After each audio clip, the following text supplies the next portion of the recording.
Bienvenue sur Stéphayako, le podcast qui met l'épiderme sur écoute. Ici, il est question du tatouage, de sa dimension artistique, thérapeutique ou sociologique. J'accueille des personnalités du monde du tatouage qui me donnent leur propre définition de cette pratique de modification corporelle. Un point de vue engagé, médical, anthropologique, spirituel, créatif. Bonne écoute!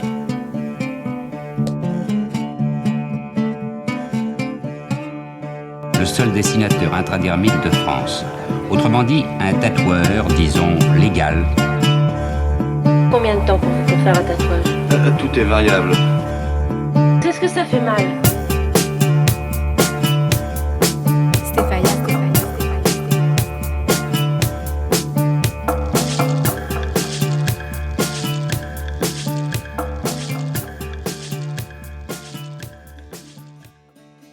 Nous avons abordé dans l'épisode précédent quelles étaient les principales raisons de la crise économique du tatouage. Avec les témoignages de Gaby Castel, Delphine Neustoy et Olivier Poinsignon, nous avons identifié les causes de cet essoufflement. Crise économique mondiale, manque de réglementation, développement de la concurrence, difficultés financières de la clientèle, prédominance des réseaux sociaux et de leurs algorithmes, banalisation de l'acte du tatouage et du métier de tatoueur et attitude consumériste. Et maintenant, qu'est-ce qu'on fait pour préparer l'avenir ? Nous allons explorer ensemble dans cet épisode les pistes pour accueillir comme on peut cette situation et faire évoluer ensemble le monde du tatouage.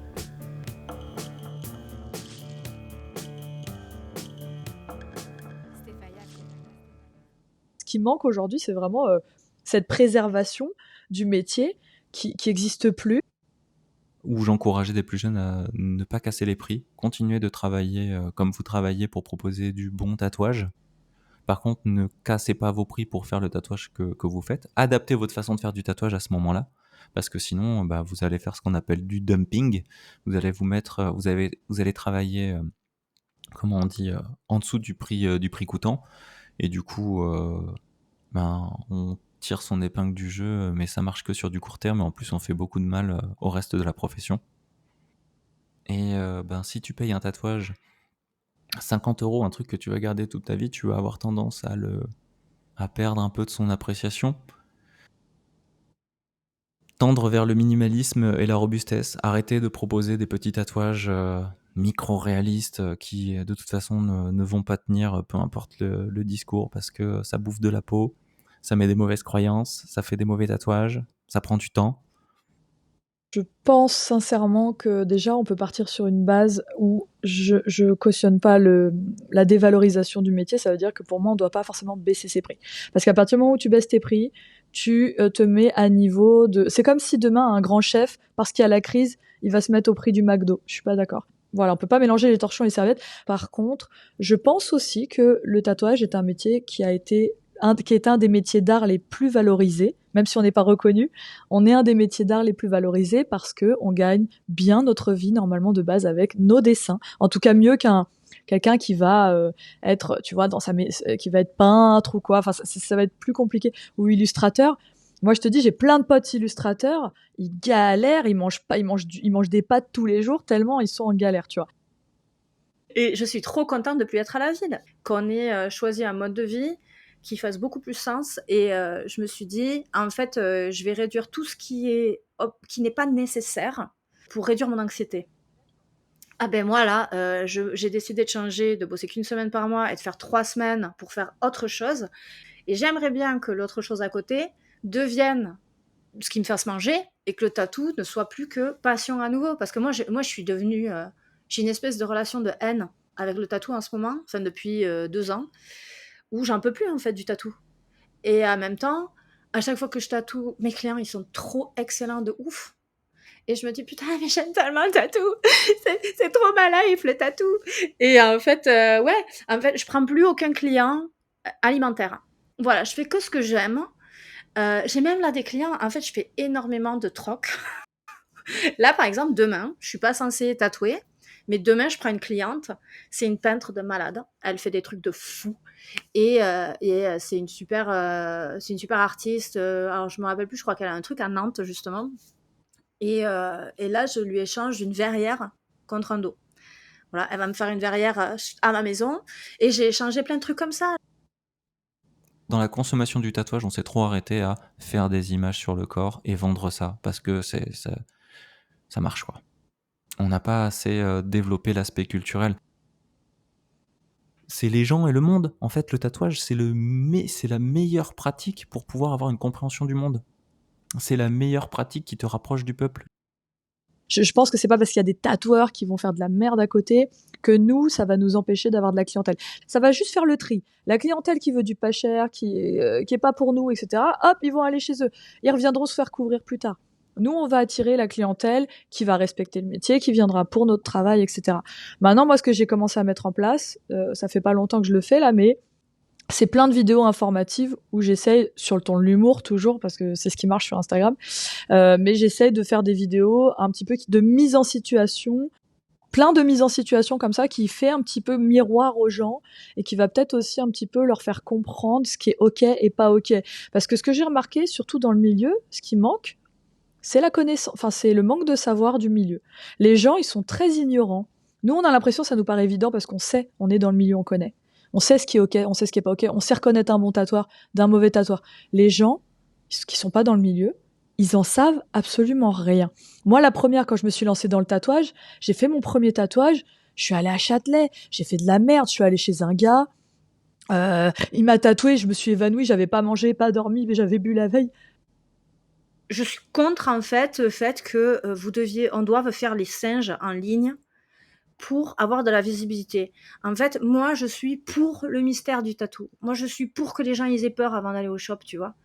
Moi, je suis pour ramener cet ancien truc il y a du mystère, ça fait un petit peu flipper, tu vois. Je fais attention aussi au prétexte de la sensibilisation à tout prix pour finalement encore avoir un petit peu de lumière. Pour gagner en visibilité, tu dis qu'est-ce que je fais ? Je fais le singe, ou alors je vais essayer de faire un truc un petit peu pédagogique, rendre le truc utile, parce que bah là en fait je tatoue pas, j'ai rien à montrer. Donc il y a ça aussi, quitte à rien faire, essayer de faire un truc utile, mais c'est là où je regrette que je regrette qu'on s'en sorte pas mieux en tant que société, parce que ça nous pousse à faire des trucs un peu dégueux, quoi, pour s'en sortir. Moi, mon problème que j'ai avec ça, c'est plus que les gens vont venir pour une personne plutôt qu'un travail. Bon, après, moi, je suis très contente parce que je recouvre énormément de taf. Mais le problème, c'est encore une fois, les réseaux sociaux, ça montre pas une vraie personne. Parce que moi, je vois plein de gens, et je vais pas citer, qui sur Internet sont des gens tellement bienveillants, tellement gentils, et dans la vraie vie, c'est des grosses merdes.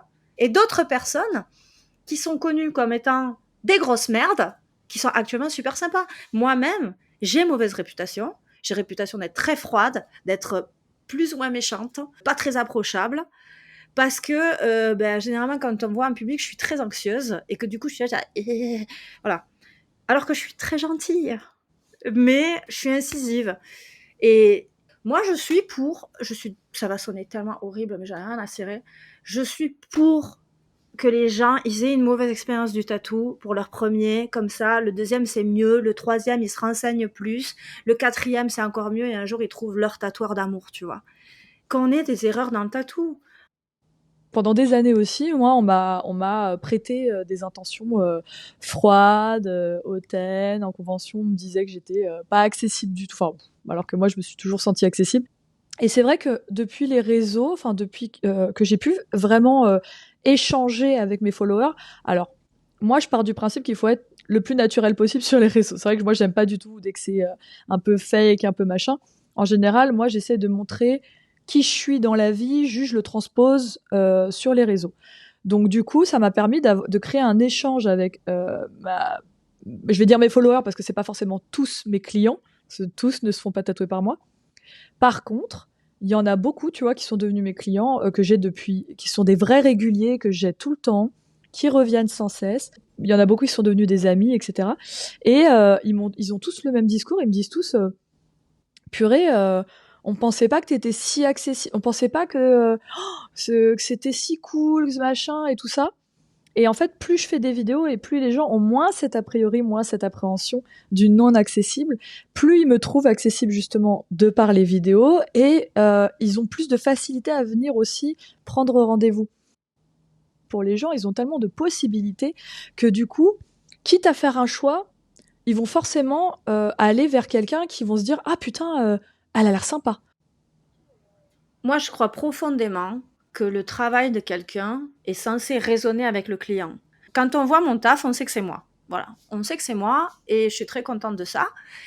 Et moi, quand les gens me contactent en général, ils me disent ouais, j'ai vu ton taf et ça m'a fait quelque chose et je sais pas. Et là, je me dis ok, quand quelqu'un m'écrit ça, je sais ce qu'ils ont vécu. Je sais que ce qu'ils voient à travers mon taf, c'est ce que j'ai vécu moi aussi. Donc on va avoir un échange, on va pouvoir parler ensemble.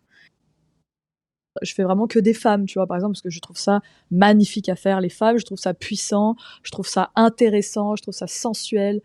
Et donc, forcément, moi, je vais attirer des clients qui sont plus dans ce délire-là, tu vois, qui vont être dans un délire peut-être plus édulcoré, plus dans l'esthétisme, plus... Alors, on va avoir les mêmes valeurs, hein. Moi, mes clients me ressemblent beaucoup aussi. Je pense qu'on attire on attire ce qu'on vibre. Et du côté des passionnés et des clients, comment soutenir le travail des artistes ?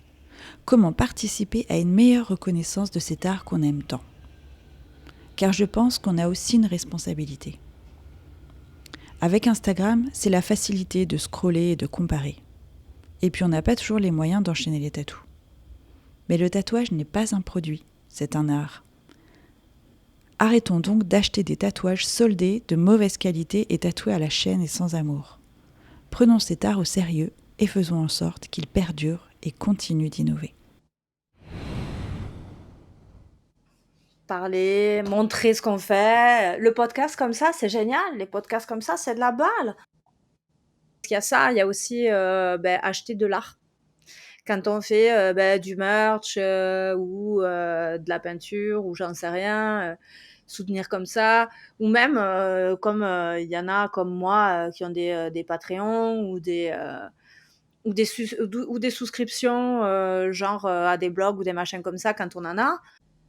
Partage, like, subscribe, appuie sur la petite cloche. Même un petit mot d'encouragement, des fois, je trouve que c'est suffisant. Moi, je reçois des fois des messages où c'est genre oh, qu'est-ce que j'aime ton taf. Il me tarde de me faire tatouer par toi. Et je leur demande c'est quoi ton budget. Qu'est-ce que tu veux, c'est quoi ton budget. Et des fois, je tourne mon prix à 50%, juste pour le plaisir du truc, tu vois. Faut se faire tatouer par les personnes qu'on a envie de soutenir. Le premier revenu, c'est celui-ci. Et quand il y a des événements qui sont organisés par des personnes que vous soutenez, quand il y a des personnes qui écrivent des bouquins, disent qu'il faut aller à telle convention, ou qu'il y a un podcast, faut écouter. Et quand on peut parler du tatouage pour redorer le blason et montrer que c'est une pratique qui est pas juste égoïste, de l'ordre de juste l'anecdote personnelle, et que peut y avoir des propos plus larges, faut le faire. Noon a cette vision-là, en fait, de réussir à faire rentrer le tatouage dans le monde de l'art. Aujourd'hui, le tatouage n'est pas reconnu par le monde de l'art. Et moi, je le vois, hein, ça me pose des problèmes quand je suis avec des représentants de la culture en local. Du moment où je leur dis que je suis tatoueur, je suis complètement discrédité, quoi. Les gens, je pense qu'ils peuvent soutenir, même juste dire en parlant de nous, t'as quelqu'un qui veut se faire tatouer, ah bah tiens, je connais une artiste, elle fait ça, nan, tu devrais aller chez elle. Le problème, c'est qu'à cause des réseaux sociaux, le bouche à oreille, ça, c'est un peu mort, tu vois. Moi, j'ai commencé aussi à chercher à travailler dans j'ai postulé pour des résidences d'artistes. Parce que les résidences d'artistes, pendant 2 mois, t'as une bourse et tu peux faire de la recherche, avoir une production. La seule résidence d'artiste où je suis reçu, c'est quelqu'un avec qui j'étais au Beaux-Arts, qui est à la direction de ce truc-là et qui me connaît, en fait. Et il m'a pas pris par familiarité, mais il m'a pris parce que même si je suis tatoueur, il sait que ma pratique, elle est au-delà de juste le tatouage. Et être tatoueur, c'est pas un truc péjoratif, quoi. Il faut qu'on arrive à casser encore ce truc-là, tu vois. Noon, certes, il est tatoueur, mais il est pas que tatoueur. Il a une pratique et une vision qui s'étend au-delà du médium du corps, de la peau, quoi. Je pense qu'il y a ce truc-là, en fait.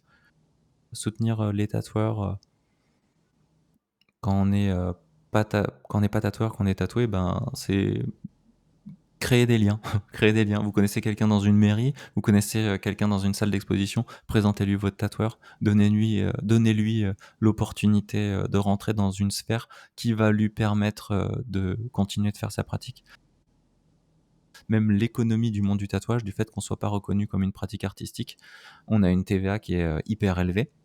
En gros, quand t'es artiste, ta TVA elle est à 5%, et quand t'es tatoueur, ta TVA elle est à 20%, comme le reste ben, des services. Or, 15% sur ton année, c'est énorme. Et si ces 15% ils étaient pas, tu pourrais les utiliser, non pas pour tatouer plus et gagner plus d'argent, mais tu pourrais les utiliser pour faire ta recherche personnelle. Une recherche graphique, esthétique, de fond, de forme, ce que tu veux. Mais on pourrait développer le côté artistique du tatouage. On en a ras le cul de voir que, effectivement, le tatouage, il y a plein de shops très bien qui ferment, il y a plein de tatoueurs très très bien qui arrêtent, tout ça, et qu'il y en a d'autres par contre qui se développent et qui sont des grosses merdes. Je suis désolée, je vais être très crue, mais quand je vois, hier je suis encore tombée sur un gars sur TikTok qui montrait un carrousel et il disait « Ah, j'aimerais bien faire ces tatouages-là et tout ». Et j'ai cru que c'était une blague, c'était des dessins d'enfants. Je faisais ça quand j'avais 5 ans, d'accord? Des traits tremblants, des voitures avec les 4 roues, comme ça. Je pensais que c'était une blague. Le mec, il faisait ça pour faire du buzz. J'ai regardé sa page. Il tatoue. Il tatoue comme ça. Il tatoue, il fait des dessins d'enfants. Tu vois le sketch François Damien avec le caribou? Il fait ça. Je me suis dit, c'est une dinguerie. Et justement, le truc, c'est qu'on est personne pour dire, ouais, en fait, ce gars, ce qu'il fait, c'est de la merde. Parce que s'il y a quelqu'un qui le veut, quand cette personne-là, ce client, aura grandi et aura enfin honte de cette bouse qu'elle porte, on fera de la thune. Parce qu'ils viendront se faire couvrir. Moi, je vois ça comme un monde d'opportunités qui s'offre à nous dans 3 ans, 4 ans, 5 ans. Ouais, mais en même temps, est-ce qu'on peut reprocher à des personnes de vouloir s'en sortir? Même si nous, on les trouve mauvais, quoi, tu vois. Ces gens-là, ils sont d'une certaine manière, ils sont sur le banc de la société, et peut-être qu'ils ont choisi ça parce que, imagine, même si c'est un mauvais tatoueur, c'est le meilleur truc qu'il sait faire dans sa vie, tu te rends compte, et on lui dit, toi, t'as pas le droit de faire ça, t'as pas le droit d'essayer de gagner ta vie en faisant ça. Par contre, moi, je vais bien kiffer. Je vais prendre des cocktails, me faire des hôtels de ouf, avoir la vie rock'n'roll, et toi, tu vas regarder d'en bas, on va te dire que t'es naze, que t'as pas le droit de participer, et t'as pas le droit d'essayer.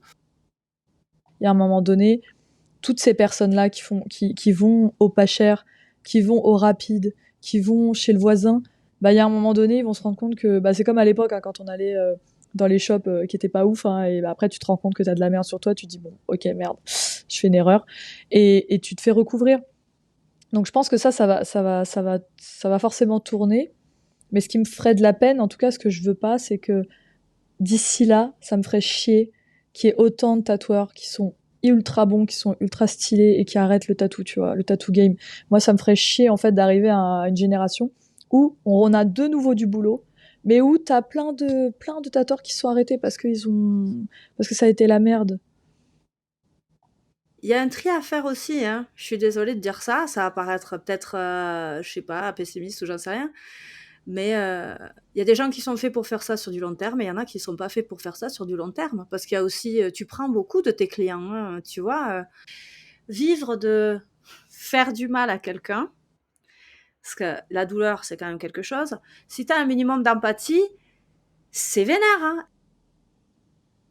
Ouais, certes, on traverse une vague creuse, on la traverse tous ensemble, et je pense que dans le futur, ça va aller. S'il y a besoin de faire un break, faisons un break. Ça nous donne en fait aussi l'opportunité d'explorer d'autres contrées, on va dire. Et puis, quand tu es créatif, si tu es un vrai créatif, tu devrais pas flipper. Et c'est là où tu vois les gens qui méritent d'être dans le tatou et ceux qui ne méritent pas d'y être. Ceux qui sont venus là par opportunité et arrivisme, et ceux qui y sont parce qu'ils n'ont pas le choix, parce qu'on est obligé de le faire. Moi, je sais que je suis créative, je peux pas faire autrement. Bon, moi, je sais que si j'arrête le tatou demain, je peins, je sculpte, je vendrai mes trucs. Hein. J'ai pas de souci. Ouais, non, ça, on s'en fout, hein, vraiment. Il y a des livres sur l'aspect ethnique, tu vois. Il y a l'aspect anthropologique avec des mecs comme Lars Krutek.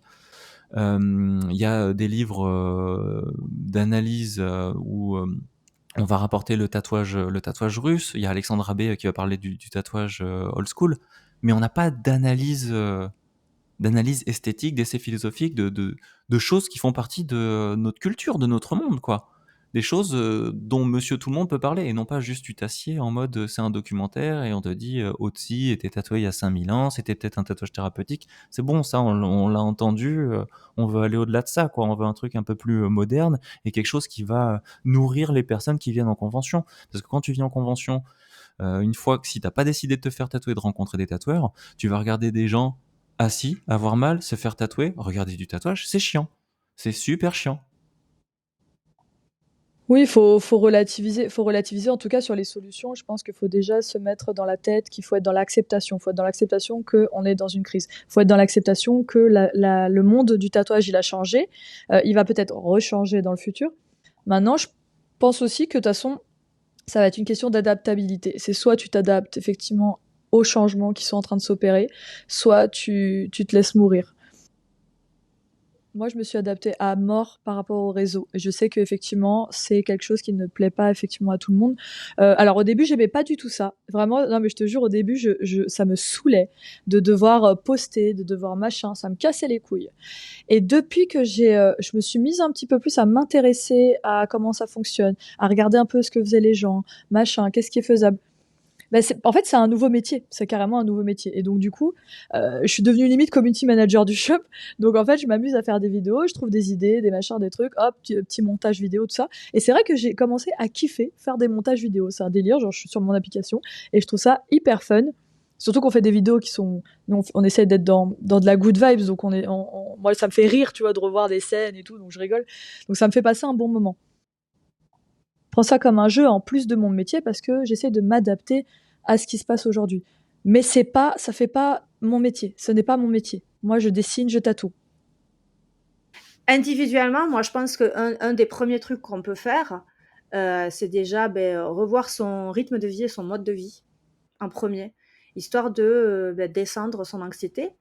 Donc, non relié au tatou, peut-être voir, ok, qu'est-ce qui me coûte. Aussi, des fois, moi, je sais que j'ai fait ça avec mon mec qui était là, oh mon Dieu, on n'a pas assez d'argent. Et je lui disais, mais attends, on a fait la liste sur papier de qu'est-ce qui nous coûte quoi. Et en fait, on s'est rendu compte que ça va, on est tranquille, on est tranquille. Et de le mettre sur papier, en fait, se faire sa petite liste de combien je dois faire par mois et de faire du budget et se mettre le frigo et de le voir tous les jours, ça rassure mentalement. Avoir des sas de décompression. Moi, je l'ai compris dernièrement, là, depuis. En fait, j'étais trop dans le taf, j'étais trop dans le stress du tatou, dans le stress des réseaux, dans tout ça. Et depuis que j'ai recommencé, tu vois, là, en ce moment, je fabrique des petites figurines en coton, tu vois. J'ai du coton avec de la colle et je fabrique des petites figurines et tout. Ça me fait kiffer. Et je me repermets d'avoir des sas de décompression comme ça qui m'enlèvent le stress. Et depuis, ça va mieux.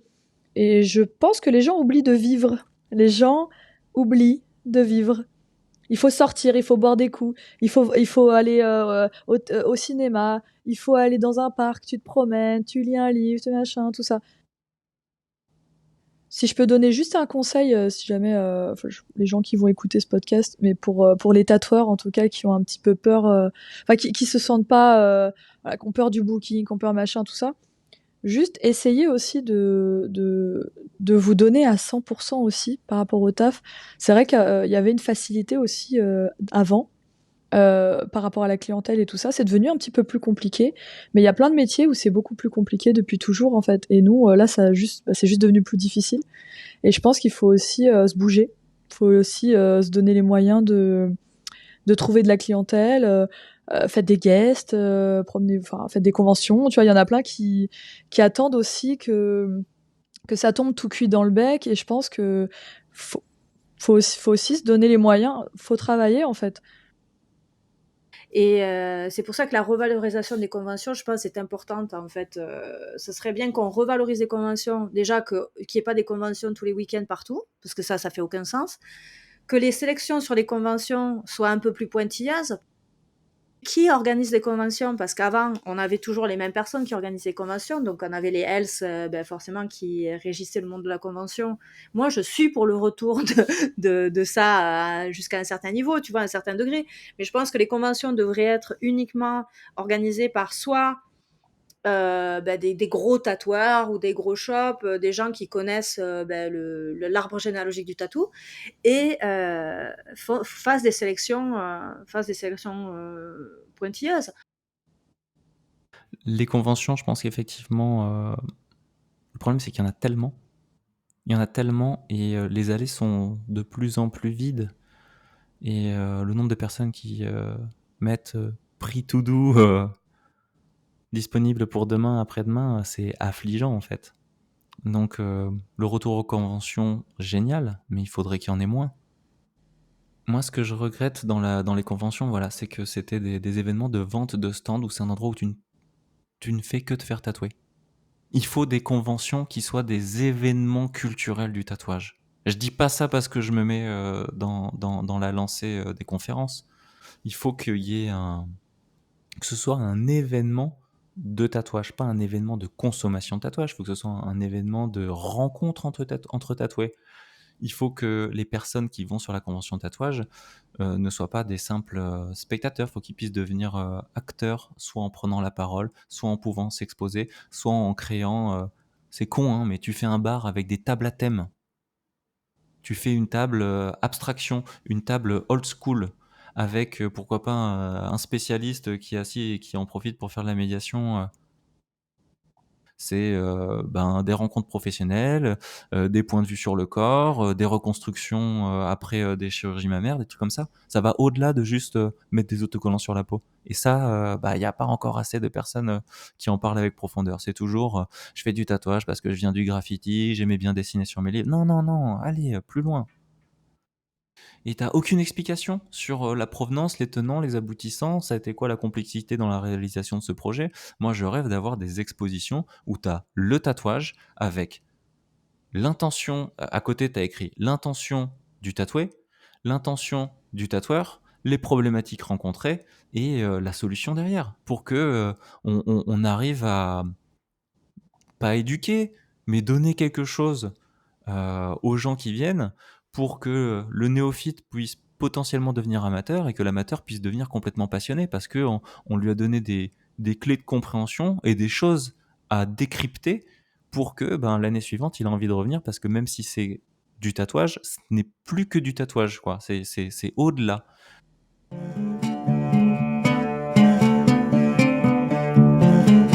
Ça vous a plu? Alors, j'ai besoin de vous. Abonnez-vous, notez le podcast avec plein de petites étoiles et n'hésitez pas à commenter, cela m'intéresse vraiment d'avoir votre avis. Je suis aussi sur Instagram, Facebook et le blog. C'est tout simple, c'est Stefayako. Merci.